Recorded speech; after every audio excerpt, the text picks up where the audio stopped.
Assalamualaikum warahmatullahi wabarakatuh. Perkenalkan, nama saya Rahmat Fauzi, NIM 22610033. Pada pagi hari ini saya akan mengajak kalian semua untuk melihat proses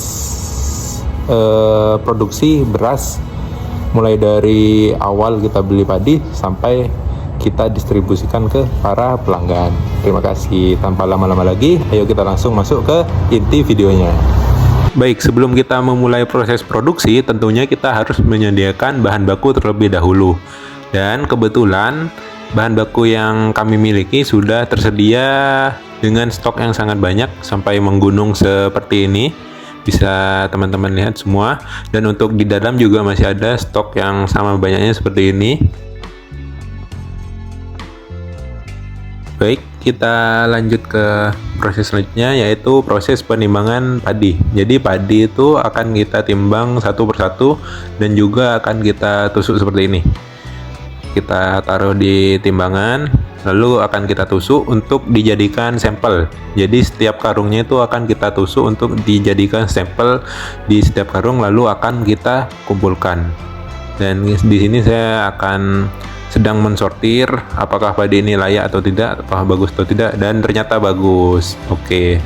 Lalu kita akan lanjut ke proses tes atau penyortiran. Jadi sampel-sampel yang sudah kita ambil tadi satu persatu dari karung itu akan kita kumpulkan, lalu kita aduk dan kita ambil sampel lagi yang akan dijadikan sebagai perwakilan dari setiap sampel karung. Kita akan mengetahui kualitas dari padi-padi tersebut. Jadi seperti itu. Dan kita ambil satu persatu dan kita akan pisah antara yang padi yang bagus dan yang jelek. Untuk padi yang jelek itu contohnya seperti ini. Ketika kita memencetnya maka akan terlihat lembek dan kopong, tidak ada isinya. Sedangkan jika padi yang bagus, maka ketika kita memencetnya itu akan keras dan isinya tuh juga pulen. Baik, setelah dipisahkan dengan padi yang bagus dan yang jelek, maka kita akan melakukan proses penimbangan sampel. Jadi nanti akan ketahuan berapa persen padi yang kualitasnya bagus dan berapa persen yang jelek dengan timbangan yang kecil ini. Jadi sampel yang sudah bagus kita taruh di piring dan ditimbang. Lalu ini penunjuknya kita arahkan ke kanan sampai antara padi dan pemberatnya ini seimbang. Lalu ketika sudah seimbang, oh ternyata masih belum. Apakah sudah seimbang? Geser lagi. Wow, sudah seimbang, sudah di tengah. Teman-teman bisa lihat dan ketahuan bahwa di angka 12. Setelah proses pengetesan, maka padi akan kita taburkan atau kita taruh di tempat atau lahan untuk menjemur. Nah, tempat untuk penjemuran padi. Biasanya kita sebut itu bedaran. Nah, di bedaran ini kita akan menyebarkan padi secara merata agar padi itu bisa kering. Nah, tujuannya apa di garis-garis seperti ini? Agar padinya itu bisa kering secara merata. Lalu setelah kering, maka padi akan masuk ke proses penggilingan. Padi pertama-tama kita kumpulkan di lubang untuk penggilingannya. Padi dimasukkan secara bergantian ke dalam lubang. Nah, di sini ada Lehar. Halo Lehar, say hi dulu. Halo, ya, halo. Jadi Lehar ini tugasnya untuk memasukkan padi ke dalam tungku, untuk digiling padinya. Nah, di situ teman-teman bisa lihat padinya dimasukkan ke dalam lubang, lalu akan dialirkan ke atas oleh mesin, dan akan disaring antara padi dan tangkainya. Jadi tangkainya itu tidak ikut ketika proses penggilingan dengan cara disaring seperti ini, digeter-geterin. Lalu padi akan masuk ke atas lagi, disalurkan ke atas lagi. Nah, di sini ada alat untuk penggilingannya. Jadi padi kulitnya itu akan terkelupas di alat ini. lalu akan disalurkan ke bawah agar melalui proses penggilingan yang kedua. Nah, di sini ada padi yang sudah dialirkan dari atas, itu melalui proses penggilingan yang kedua. Dan ini adalah mesin yang kita gunakan untuk proses penggilingan yang ketiga. Jadi ada 3 proses penggilingan agar padi itu terkelupas dan bisa menjadi beras untuk dikonsumsi. Nah, ini adalah mesinnya yang akan mengeluarkan berasnya yang sudah jadi. Bisa kita lihat ada Nisar. Kita bisa lihat berasnya mengalir ke dalam kantong atau ke dalam sak yang akan kita jual nantinya.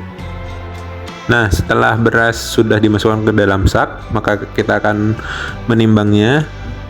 Di sini masih 49, kita paskan menjadi 50 kilo. Tambah dikit-dikit, sikit-sikit, jadi pas 50. Oke, ada Bang Saleh. Saya hai dulu Bang Saleh. Halo, asik, mantap. Nah, setelah ditimbang maka akan kita jahit. Nah, langsung jadi. Ini adalah contoh beras yang siap kita jual. Aduh, ditendang. Siap kita jual. Dan ini adalah beras yang sudah kita masukkan ke dalam kantong, sudah dijahit. Ditambah lagi. Oke, siap. Sebenarnya tidak hanya beras yang bisa kita produksi. Melalui proses produksi padi tadi, kita juga bisa menghasilkan bubuk atau bekatul yang biasa kita gunakan untuk dijual ke para peternak ayam atau bebek. Itu bisa dijadikan pakan ternak unggas. Dan di sini kita bisa lihat hasilnya sangat halus sekali seperti tepung. Tuh, seperti bedak G2G. Oke, kita akan lanjut ke perhitungan labanya. Di sini saya sudah mempunyai data-data untuk menghitung laba bersih kita. Pertama ada berat total sebanyak 3.222 kg. Lalu ada harga padi sebanyak 7.700. Lalu ada hasil giling sebanyak 2.050 kg. Lalu ada penyusutan 37%. Lalu ada harga beras yang senilai 13.200 dan juga ada biaya yaitu sebanyak Rp500 per kilogram. Pertama-tama kita akan menghitung laba kotor terlebih dahulu. Di sini ada hasil giling dikali harga beras dikurangi berat total dikali harga padi. Pertama-tama hasil giling tuh ada 2050 kg dikali 13.200. Lalu berat total padi itu ada 3.222 kg dikali harga padi 7.700. Dan hasilnya adalah 27.060.000 dikurangi 24.800. Dan kita akan mendapatkan laba kotor senilai Rp2.260.000. Lalu yang terakhir kita akan menghitung laba bersih, yaitu dengan cara laba kotor dikurangi biaya dikali hasil giling. Laba kotor senilai Rp2.260.000 dikurangi Rp500 dikali hasil giling 2.050 kg.